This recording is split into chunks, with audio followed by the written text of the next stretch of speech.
She dressed like a cleaner, bent low, scrubbed the floor with trembling hands, and let them believe she was just another worker in the mansion her son owned. But Madame Ifeoma wasn't there to clean. She was there to search for the one woman in Lagos who could truly love her son, not his money. And when she finally found her, it wasn't a model or a millionaire's daughter. Her heart froze because the girl was someone she had once failed.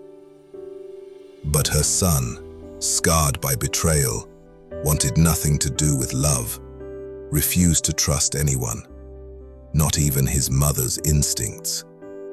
Now, love, loyalty, and legacy will be tested like never before.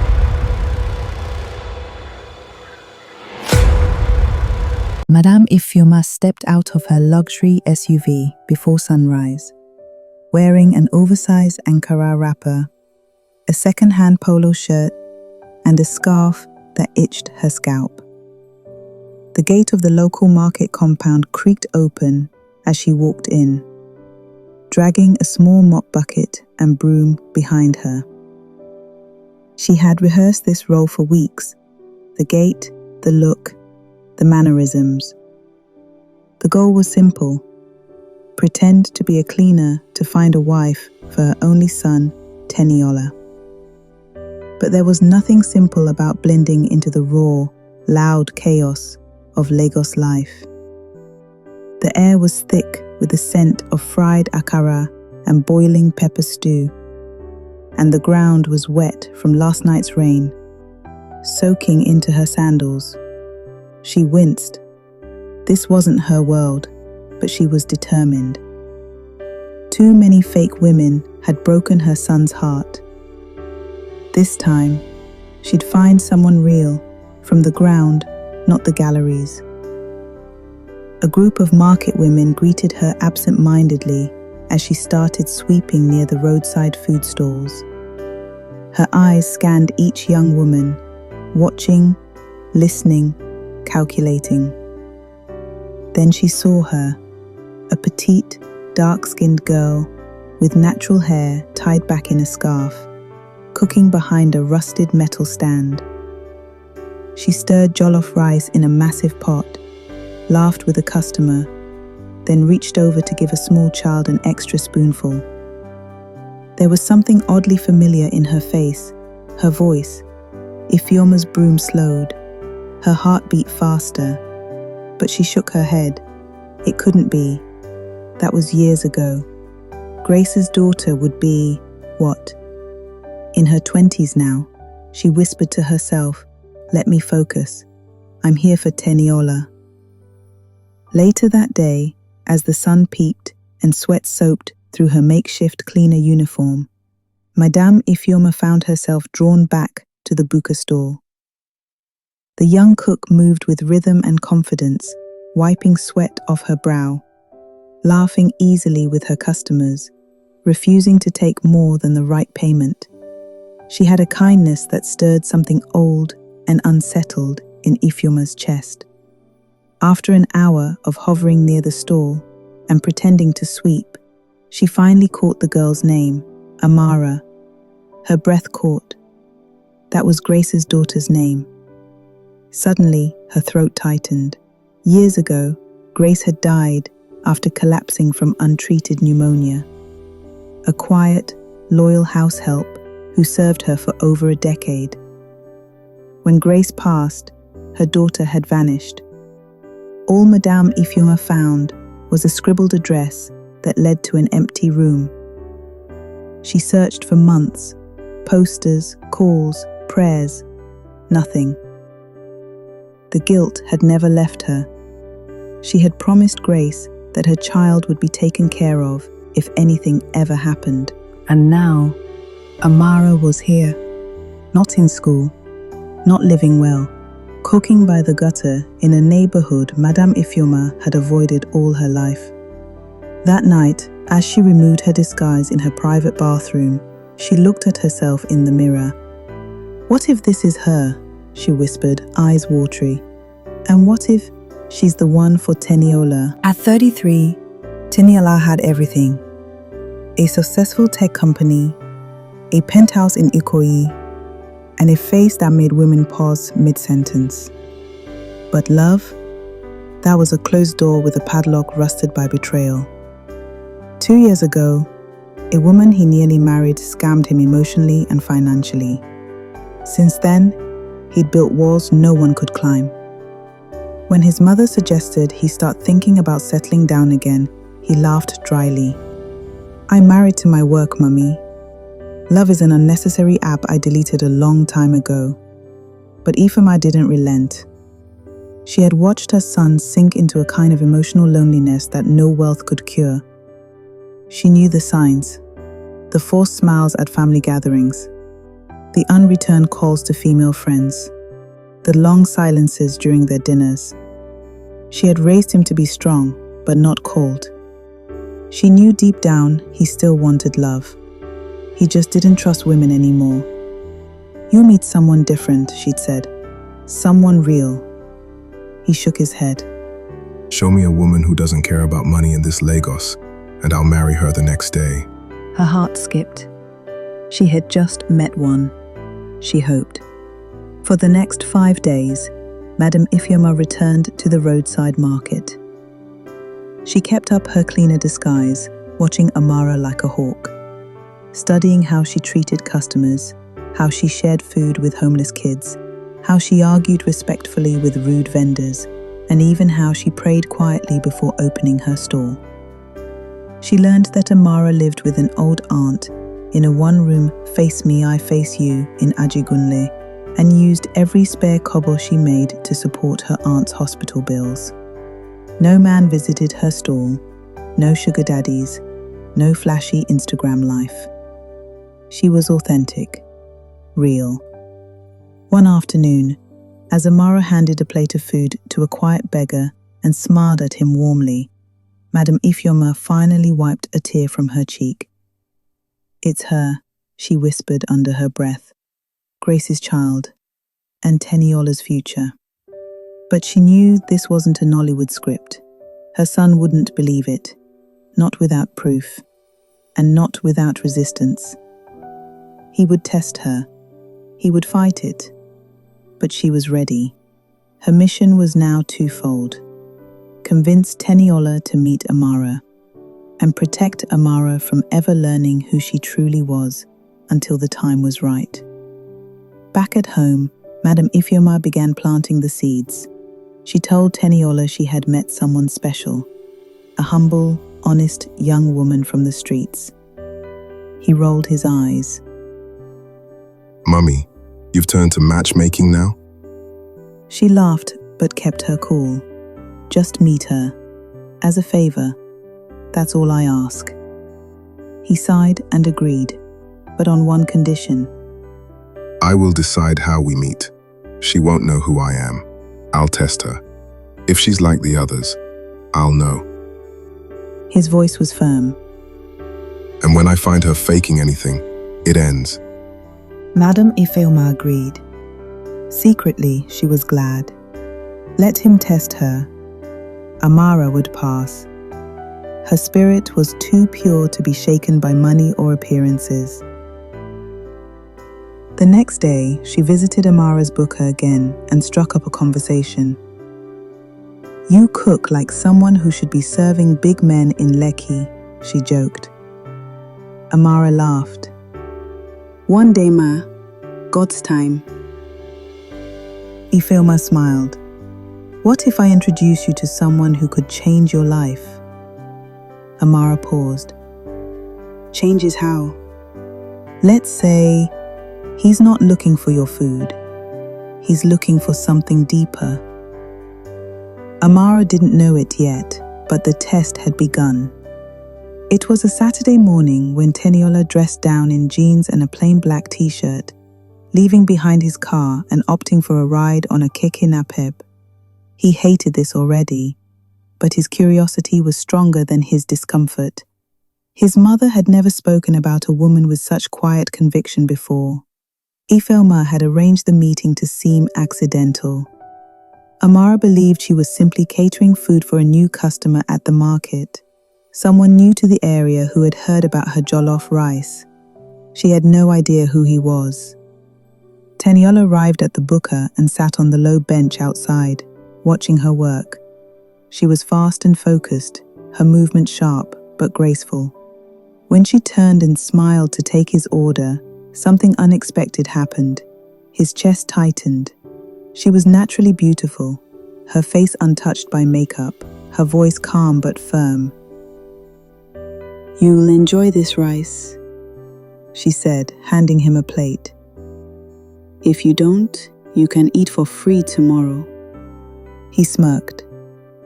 That confident, huh? She shrugged. "My cooking doesn't lie." He chuckled, surprised at himself. The food was hot, spicy, and undeniably good. But her presence, even more stirring. Over the next few days, Teniola kept returning to the buka under the guise of being a regular customer. He watched how she handled pressure, the rude customer who claimed she gave him too little meat, the child who spilled stew on himself, the meat supplier who tried to shortchange her. Each time, she responded with calmness, strength, and grace. She never noticed his growing interest. She never flirted, never asked him where he lived or what he did. Most Lagos girls he'd met would have tried to decode his wristwatch, his accent, his shoes. Amara only asked, "Do you want more pepe?" He began to test her more subtly. One day, he dropped 5,000 yuan for a 700 new plate. She chased after him to return the change.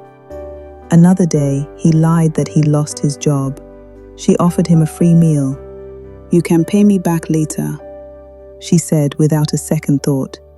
Each time, she passed the invisible exams he set.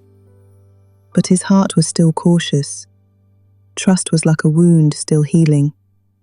One wrong move and it could bleed again. Yet something in him kept pulling closer. And he didn't like it. Not yet. That evening, back in his high-rise apartment, Teniola scrolled through Amara's barely active Instagram. Only a few pictures, mostly food, none revealing. He couldn't stop thinking about her, but the more he thought, the more a voice in his head whispered, "She's acting, just like the last one." His last girlfriend, Cynthia, had also been humble at first.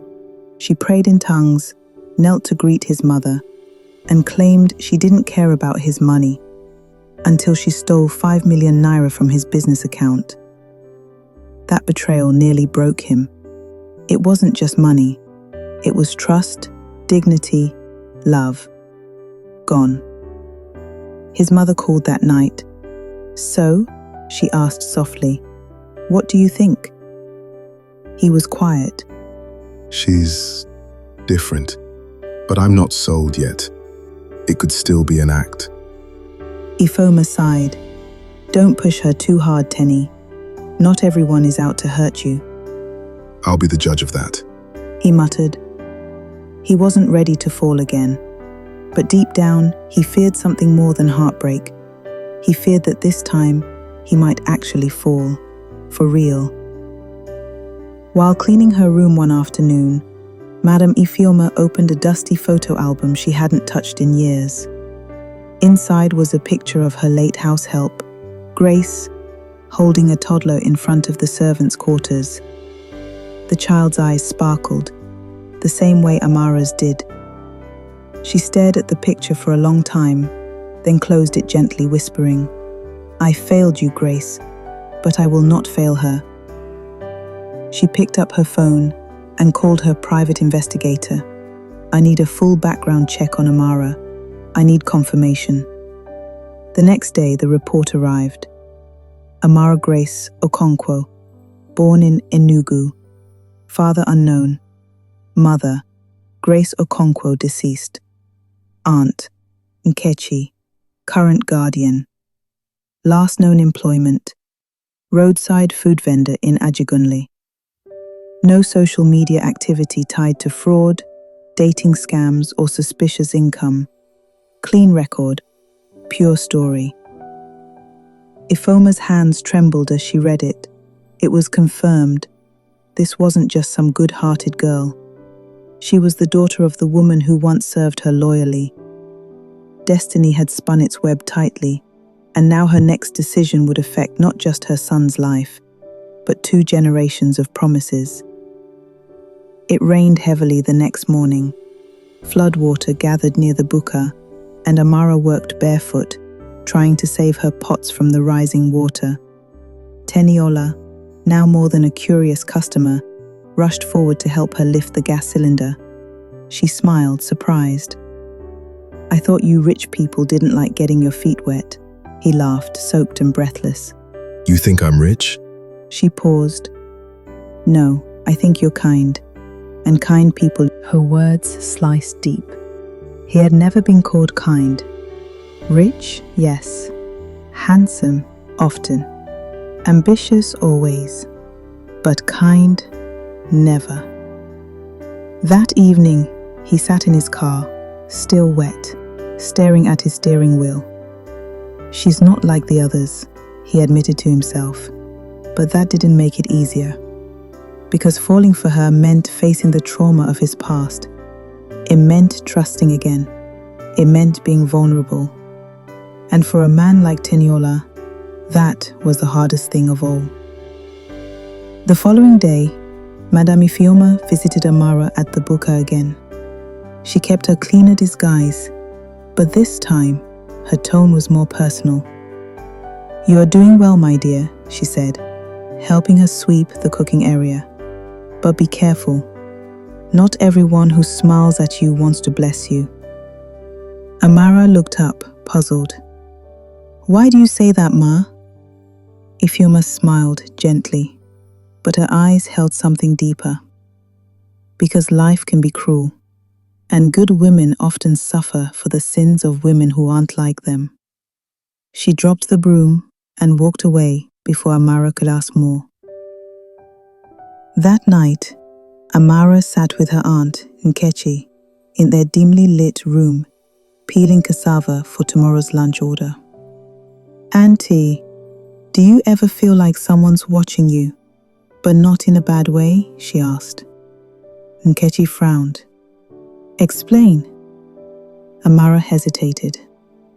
"There's this cleaner at the market, older woman.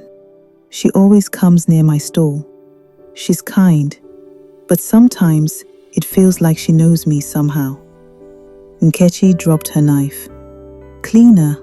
What's her name?" Amara shrugged. "I don't know. She just sweeps and talks small."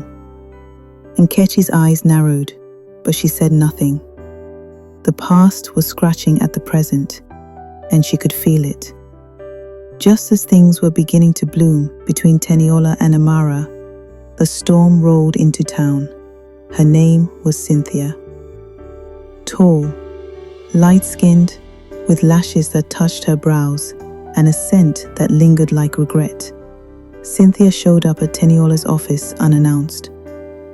"Tenny," she purred, "I heard you're finally seeing someone. Is she richer than me, or just another charity case?" He stood, visibly disgusted. You're not welcome here. Anisbachi leaned on his desk, smiling. "You think a street girl will love you better than I did? Let's see how long before she disappoints you too." He had her escorted out, but her words clung to him. That night, he sat alone, questioning again. Amara was good, too good, but was she too perfect? Could she be hiding something? What if she was related to someone from his past? What if she knew who he really was and was playing a long game? His head spun. Pain had left behind a suspicious heart, but his heart was already halfway into Amara's world, and that made everything scarier. The next day, he decided to confront Amara, not with anger, but with a calculated trick. He told her he had a friend in Ikoyi looking for a cook and wanted to recommend her. You could earn triple what you make here. He said. She smiled but shook her head.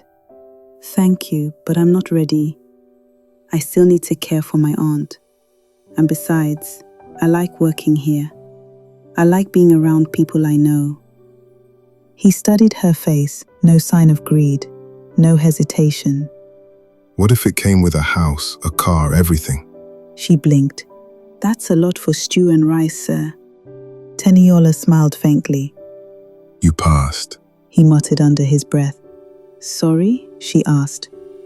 Nothing. He said. Forget I said anything. As he left, his heart felt lighter, but still confused. This girl wasn't just good. She was real, raw. But who was she, really? And why did she feel so familiar, even though they'd only just met? The deeper he fell, the more questions rose, and one day they would demand answers. Back at the mansion, Madame Ifeoma could no longer hold her silence. That night, as she sat with her sister, Teniola's auntie, she finally broke. It's her, Grace's child, I'm sure of it. Her sister gasped. You're certain? Ifeoma nodded.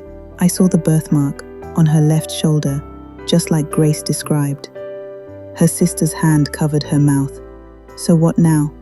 Ifeoma's eyes welled up. I lied to Tenny.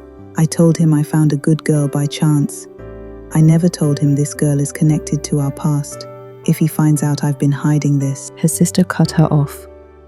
He won't forgive you. Ifeoma nodded. But I had no choice. If I told him up front, he would have rejected her on principle. He doesn't trust anything from my world, let alone our past. Silence hung in the air. Then her sister said, You're playing with fire, Ify. Fire that can burn both mother and son. Ifeoma stared at the window. Then let it burn, but I will not let that girl suffer the way her mother did. Not again. 2 weeks passed. Teniola was now a regular part of Amara's world, helping her clean up after closing, walking her home on Fridays, laughing like a boy again. One evening, after he helped her carry a gas cylinder, he stopped at the door to her compound. Amara, He said quietly. do you believe people like us could fall in love? She laughed. You mean people from two different worlds? Yes. She smiled. If God created those two worlds, then he can also make a bridge between them. He stared at her. Amara, I'm not who you think I am. She tilted her head. What do you mean? But he shook his head. Not today. I'll tell you everything soon. Just don't stop being this version of you. Don't change. She nodded, confused but touched. He left, his heart pounding. For the first time in years, he felt something genuine, hope and fear. Because if she ever found out who he really was, or what tied their fates together, would she still feel the same? Madame Ifeoma sat across from Teniola in the family dining room, peeking at her food while he rambled on about Amara, how grounded she was, how funny, how different. The more he spoke, the heavier her heart grew. Every word he used to praise Amara was laced with irony, because he didn't know the truth about her origin, that the girl he was beginning to love was the daughter of a woman who once mopped their floors, carried his baby clothes, and was buried in a pauper's grave without a headstone. I need to tell you something, she finally said, setting her fork down. He looked up. About Amara. Her voice cracked. She's not just a random cook. She's Grace's daughter. Grace, our late housemaid. Teniola froze, the words hitting like a slap. What? She repeated herself slowly. Amara is the daughter of the woman who helped raise you. He stood suddenly, chair scraping across the tiles. You knew this all along? Her silence was louder than any answer. You played me. He said, backing away. You tested me just like I tested her. You used me like a pawn. Teniola left the house in silence that night. He didn't go to the office or home. He drove aimlessly through the city until he found himself parked in front of Amara's buka. The store was dark. She had already gone home. He sat there, face buried in his hands, torn between anger and confusion. He didn't know who to be mad at, his mother for her manipulations, or himself for letting his heart believe in something again. Was this fate? A setup? A joke? The next morning, he didn't show up at the buka, or the day after. Amara noticed. She didn't say anything, but her spirit dimmed. She checked her phone often, reread his last text. "I'll tell you everything soon." But now he was gone. Again. Just like the few men before who had acted interested, then vanished. Maybe he was like the rest after all. Her aunt tried to comfort her. Maybe he had something urgent. But Amara's eyes were full of knowing sadness. Or maybe he saw who I really am, and left. My name is Madam Ifeoma. I haven't been honest with you, Amara. I wasn't just a cleaner. I am Teniola's mother. Amara staggered back. What? Her voice cracked. Why would you lie to me? Ifeoma's voice trembled. Because I needed to know who you were, before I told my son who you are. She handed Amara the old letter from Grace. Your mother trusted me once, and I failed her, but I will not fail you again. Amara read the letter with shaking hands. Tears fell freely. You knew my mother. She lived with us for 10 years, Ifeoma whispered. She loved you more than life itself. She saved my son from malaria with her own hands once. Silence hung between them. Then Amara whispered, Does he know? Ifeoma nodded. He found out yesterday, and he left. But I believe he's not running from you. He's running from himself. It rained hard that evening, pounding Lagos like judgment. Amara stood at her window, letter in hand, pain thick in her chest. She wasn't angry, just lost. Everything was a lie. Everything was a story told backward. Meanwhile, Teniola sat alone in his office, staring at the last photo he secretly took of Amara, smiling behind the buka. He couldn't erase her, but he also couldn't trust himself enough to hold her. His phone buzzed. A message from his mother. She knows everything now, and she still asked about you. He stared at the text for a long time. Then he picked up his phone and called Amara. She answered with a whisper. Hello? He said nothing for a second. Then finally he spoke. Do you still want to see me, even now that you know the truth? Silence. Her breathing was soft. Then her answer. Only if you come as yourself. No more tests. No more masks. The call ended, but something had begun.